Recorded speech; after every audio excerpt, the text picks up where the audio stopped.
നമസ്കാരം, റിവ്യൂ മാസ്റ്ററിലേക്ക് എല്ലാവർക്കും സ്വാഗതം. വീഡിയോ കണ്ട് ഇഷ്ടപ്പെട്ടാൽ സബ്സ്ക്രൈബ് ചെയ്യുന്ന കാര്യം പരിഗണനയിൽ എടുക്കുക.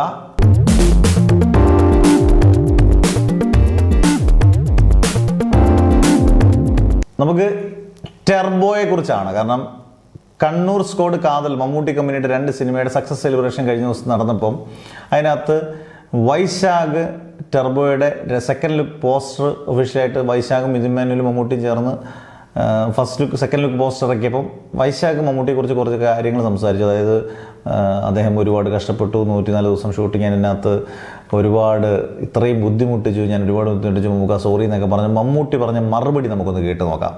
അത് അടിപൊളി മറുപടിയാണ്. അതേ ഒന്ന് കേട്ട് നോക്കാം.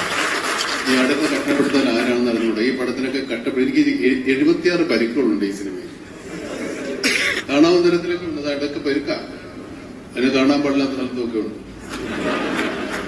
അപ്പൊ സിനിമ അഭിനയം എന്ന് പറയുന്നത് ഒരു ഓക്കെ. അതിനകത്ത് പറഞ്ഞ ഒരു കാര്യം എന്ന് പറഞ്ഞാൽ വൈശാഖ് പറഞ്ഞ ഇതാണ്, ഇത്രയും കഷ്ടപ്പെടുത്തി എന്ന് പറഞ്ഞപ്പം മമ്മൂട്ടി അതിന് തിരിച്ച് മറുപടി പറഞ്ഞത് വേറൊന്നുമല്ല. കാരണം ഇങ്ങനെ തള്ളി കയറ്റേണ്ട ആവശ്യമില്ല, ഞാൻ ഇതുപോലെ അവിടെ ഇത് ചെയ്തെന്നൊന്നും പറയേണ്ട ആവശ്യമില്ല. കാരണം ഇനി അതിൻ്റെ പേരിലെങ്ങാണ് ആൾക്കാർ ഒരുപാട് പ്രതീക്ഷിക്കരുത് എന്നുള്ള രീതിയിലാണ് അദ്ദേഹം സംസാരിച്ചത്. കറക്റ്റാണ്. കാരണം ഒരു സിനിമയെ സംബന്ധിച്ച് തള്ളിയാൽ അതുപോലെ സിനിമ കാണണം, അല്ലെങ്കിൽ നമ്മൾ തള്ളിക്കൊണ്ടിരിക്കരുത്. അത്രയും ഓവർ കോൺഫിഡൻസ് കാണിക്കുന്നത് തെറ്റാണ്. അല്ല, ഒരിക്കലും ഇവരാരും ഒന്നും പറഞ്ഞിട്ടില്ല. എന്തായാലും തള്ളി സിനിമയെ അങ്ങ് ഹൈപ്പിലോട്ട് കയറ്റിയിട്ടില്ല. അന്നേരം മമ്മൂട്ടി പറഞ്ഞൊരു കാര്യം, എനിക്ക് ഏകദേശം 76ഓളം പരിക്കുകളുണ്ട്, കാണുന്നിടത്തും കൈക്കും ഒക്കെ ചൂണ്ടിക്കാണിച്ചുകൊണ്ടാണ് അദ്ദേഹം പറഞ്ഞത്, കാണാത്തിടത്തും ഒക്കെ പരിക്കുകളുണ്ട് എന്ന് പറയുമ്പോൾ നമുക്കൊക്കെ ഒരു കഷ്ടം തോന്നി. അത്രയും എഫേർട്ട് എടുക്കുന്നില്ല ഈ പ്രായത്തിൽ. 73ാമത്തെ വയസ്സിലും ആ എഫേർട്ട് എടുക്കുന്നുണ്ട്. ഇപ്പം നമുക്കറിയാം, പ്രേം നസീറൊക്കെ ആണെങ്കിൽ ഒരു പ്രായം കഴിഞ്ഞപ്പം അദ്ദേഹം അഭിനയം നിർത്തി രാഷ്ട്രീയത്തിലേക്ക് പോയി. ഇപ്പോഴും പിന്നെ മമ്മൂട്ടിയോടൊപ്പം നിൽക്കുന്നത് ഇപ്പം മോഹൻലാലും മമ്മൂട്ടിയും മാത്രമാണ്. ഇവർ രണ്ടുപേരും മാത്രമാണ് ഈ ഒരു പ്രായം. മോഹൻലാൽ ഇപ്പോൾ 63, എനിക്ക് 63-64 വയസ്സ്, മമ്മൂട്ടിക്ക് 73. അതായത് 10 വയസ്സ് ഡിഫറൻസ് ഉണ്ട് ഇവർ തമ്മിൽ. 10 വർഷം എന്ന് പറയുന്നത് ചില്ലറ കാര്യമല്ല. അന്നേരം ഈ പ്രായത്തിലും ഈ എഫേർട്ട് എടുക്കുന്നു എന്നുള്ളത് വലിയൊരു കാര്യമാണ്.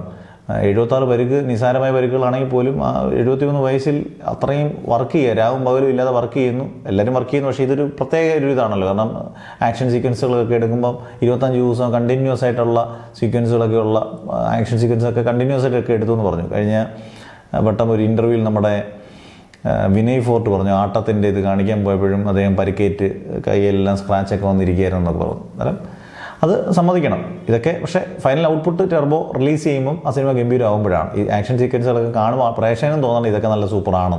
അല്ലെങ്കിൽ പോയി, ഗംഭീരമാണെങ്കിൽ ഗംഭീര വിജയമായി. അതെ, എന്തായാലും നല്ലതാകട്ടെ എന്ന് നമുക്ക് പ്രാർത്ഥിക്കാം. എല്ലാവർക്കും ടീമിന് നല്ല എഫേർട്ട് എടുക്കുമ്പോൾ കൂടുതൽ എഫേർട്ട് എടുത്ത് ശാരീരികമായിട്ട് ഒരുപാട് ബുദ്ധിമുട്ടി നല്ല വിജയമാകട്ടെ എന്ന് നമുക്ക് ആശംസിക്കാം. അന്നേരം അടുത്തായിട്ട് വീഡിയോ ആയിട്ട് കാണുന്നവരെ നിങ്ങളുടെ കമൻസുകൾ നിർബന്ധമായിട്ട് കൊടുക്കുക. അന്നേരം നമുക്ക് പുത്തൻ വീഡിയോസ് ചെയ്യാനുള്ള പ്രചോദനമാകുന്നത് നമുക്ക് അന്നേരമാണ്. എന്തായാലും അടുത്ത വീഡിയോ ആയിട്ട് കാണുന്നവരെ സൈനിങ് ഓഫ്.